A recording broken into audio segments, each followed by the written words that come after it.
तो देखिए Indian army की तरफ से हमारे पास एसएससी के लिए, जिसको हम शॉर्ट सर्विस कमीशन बोलते हैं, उसके लिए वैकेंसी आया है। तो हम इस वीडियो में इस वैकेंसी से रिलेटेड सभी चीज़ें डिस्कस करेंगे। तो आप इस वीडियो के अंत तक बने रहिए और वीडियो अच्छा लगे तो लाइक और सब्सक्राइब ज़रूर कीजिएगा। तो देखिए पहले हम वैकेंसी की डिटेल के बारे में जान लेते हैं। देखिए हमारा एसएससी शॉर्ट सर्विस कमीशन है, उसको हम टेक के लिए 63 में, इसमें हमारा जो एसएससी टेक 63 है, तो उसमें मेन के लिए हमारा मतलब आदमी के लिए मेन के लिए 350 सीट खाली है। अगर वहीं हम एसएससी टेक 34 की बात करें तो इसमें वुमेन के लिए हमारा टोटल 29 सीट खाली है। अगर हम एसएससी डब्ल्यू टेक की बात करें, वीडो मतलब, तो इसके लिए हमारा 1 सीट खाली है। और एसएससी डब्ल्यू मतलब वीडो नॉन टेक और नॉन यूपीएससी की बात करें, हमारा 1 सीट खाली है। टोटल हमारा 381 सीट पर भर्ती आया हुआ है। अगर हम इसकी योग्यता की बात करें तो आपका जो फार्म भरने के लिए एलिजिबिलिटी क्या होनी चाहिए, देखिए जो एसएससी टेक 33 मेन की एलिजिबिलिटी है वो इंजीनियरिंग डिग्री होनी चाहिए आपके पास। जो हमारा एसएससी टेक 34 वुमेन के लिए जो आपका एलिजिबिलिटी है वो भी उनके पास भी इंजीनियरिंग डिग्री होनी चाहिए। जो एसएससी वीडो जो टेक है उनके लिए किसी भी इंजीनियरिंग स्ट्रीम में बीई और बीटेक का डिग्री होनी चाहिए। और जो हमारा एसएससी वीडो नॉन टेक और नॉन यूपीएससी किसी भी विषय में ग्रेजुएशन होनी चाहिए। तो देखिए ये आपके पास एलिजिबिलिटी है, एजुकेशन एलिजिबिलिटी है। तो मतलब ये देखिए मतलब इसके पोस्ट के करस्पॉन्डिंग आपका डिग्री दे दिया है, तो अपने हिसाब से देख लीजिएगा। तो अगर आप एलिजिबल है, और यहाँ पर नीचे हम आयु की बात करेंगे तो आयु और इसमें आपको दोनों में एलिजिबल है, तो इसके लिए फॉर्म भर सकते हैं।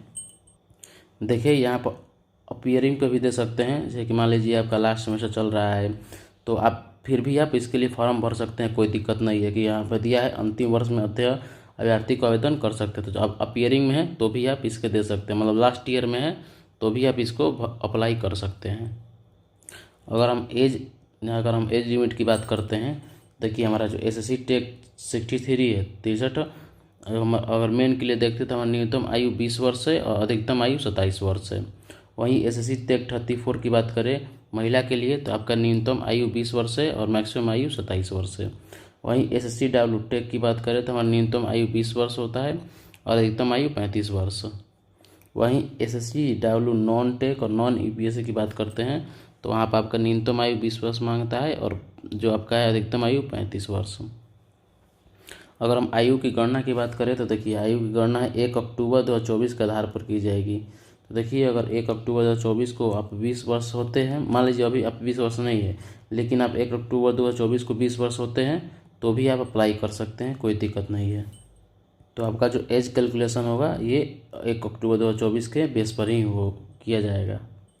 अगर हम इसके चयन प्रक्रिया की बात करें तो आपका जो सिलेक्शन प्रोसेस क्या होगा, देखिए आपका मेरिट लिस्ट निकलेगा शैक्षणिक योग्यता के प्राप्त अंकों के आधार पर। जो भी आपका जो है मतलब जैसे कि बीटेक वगैरह जो भी आप कॉलेज में सीजीपीए वगैरह होता है तो उसके आधार पर मतलब कॉलेज का जो आपका डिग्री का जो मार्क्स वगैरह है उसके आधार पर निकलेगा आपका मेरिट लिस्ट निकलेगा। उसको मेरिट लिस्ट निकलने के बाद आपको एसएसबी के लिए बुलाया जाएगा, जो एसएसबी इंटरव्यू होता है आर्मी का उसके लिए बुलाया जाएगा। उसके बाद एसएसबी के बाद आपका डॉक्यूमेंट वेरिफिकेशन होगा, उसके बाद मेडिकल टेस्ट होगा, उसके बाद आपका जो है फाइनल रिजल्ट आ जाएगा। तो आपको इन चरणों से होकर गुजरना पड़ेगा। तो देखिए ये जो आपका है ये जो कोई इसमें कोई एग्ज़ाम नहीं लिया जाएगा, ये आपके जो मेरिट जो आपका मार्कशीट है उसके बेसिस पे आपका जो है मेरिट लिस्ट निकलेगा, आपको एसएसबी के लिए बुलाया जाएगा। अगर वहीं हम इसके शुल्क की बात करते हैं, जो आवेदन शुल्क है, तो जनरल ओबीसी के लिए 0 रुपया है, ईडब्ल्यूएस के लिए भी 0 रुपया और एसटी/एससी के लिए भी 0 रुपया है। तो यहाँ पे एक भी रुपया शुल्क नहीं लग रहा है। तो अगर आप एलिजिबल है मतलब एज से भी और क्वालिफिकेशन से भी, तो आप इसके लिए अप्लाई कर सकते हैं, अच्छी बात रहेगी। अगर इसकी ऑनलाइन आवेदन की बात करें, देखिए 23 जनवरी 2024 आपका जो ऑनलाइन आवेदन स्टार्ट हो चुका है और जो लास्ट आपका 21 फरवरी 2024 के तक भरा जाएगा, 3 बजे तक शाम को भरा जाएगा। एसएसबी इंटरव्यू की तिथि आपको बाद में जारी कर दी जाएगी, तो आपको पता चल जाएगा नोटिफिकेशन के जरिए तो आपका कब एसएसबी के लिए बुलाया जाएगा। आपको अब मेरिट में नाम आएगा, आपको जो है जो मार्कशीट है उसके बेसिस पे मेरिट निकाला जाएगा, तो उसके बाद ही आपको एसएसबी के लिए बुलाया जाएगा। तो आपको फॉर्म भरना है तो देखिए 21 फरवरी से पहले 3 बजे से पहले आप फॉर्म भर दीजिए तो अच्छा रहेगा। नहीं तो प्रॉब्लम हो जाएगी।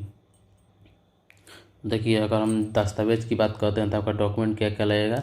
आपका मोबाइल नंबर होना चाहिए, ईमेल आईडी आपका होना चाहिए, फ़ोटो, सिग्नेचर, एजुकेशन डॉक्यूमेंट जो हम मांगेंगे एजुकेशन डॉक्यूमेंट होनी चाहिए, जाति प्रमाण पत्र, अगर आप ओबीसी, ईबीसी, ईडब्ल्यूएस वगैरह एसटीएससी से है तो आपका जो है जाति प्रमाण पत्र होनी चाहिए, और आईडी प्रूफ जो भी आपका आधार कार्ड, वोटर आईडी का जो भी आईडी प्रूफ, बेसिकली आधार कार्ड ही मांगेगा तो आधार कार्ड आपके पास होना चाहिए। देखिए, अगर हम यहाँ पर इंस्ट्रक्शन की बात करते हैं तो पॉइंट वाइज पॉइंट देखिए, पहला पॉइंट हमारा है, अभ्यर्थी को सचेत किया जाता है कि आवेदन करने से पहले ऑफिशियल नोटिफिकेशन को भली भांति पढ़ ले, सभी शर्तों को पूरा करने की स्थिति में ही आवेदन करें।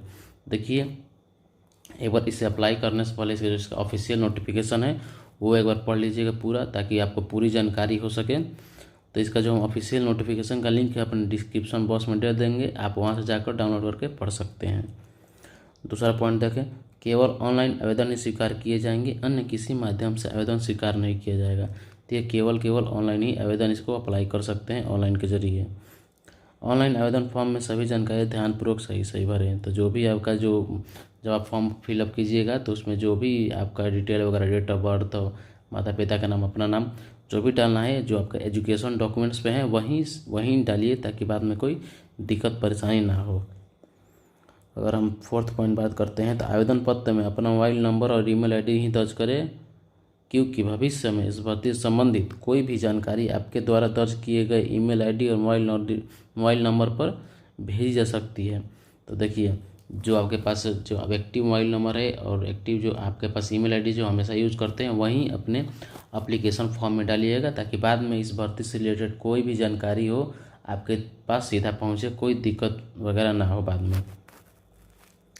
अगर हम लास्ट पॉइंट देखते हैं तो अंत में आपके फॉर्म सबमिट करने के बाद अभ्यर्थी आवेदन फॉर्म को डाउनलोड कर उसका प्रिंट आउट निकाल कर अपने पास सुरक्षित रख ले। तो देखिए, लास्ट में जो भी आप जब फॉर्म सबमिट करेंगे तो उसका एक प्रिंट आउट निकलता है, तो उस प्रिंट आउट को अपने पास रख लेना है। उस पर एक एप्लीकेशन आईडी जनरेट होता है, वहीं एप्लीकेशन आईडी बहुत यूज़फुल होता है। आगे चल के आप उसको मतलब एडमिट कार्ड डाउनलोड करने के लिए या रिजल्ट वगैरह देखने के लिए वहीं एप्लीकेशन आईडी यूज होता है, तो उसको अपने पास रख लेना है ताकि बाद में कोई दिक्कत ना हो। Thank you so much.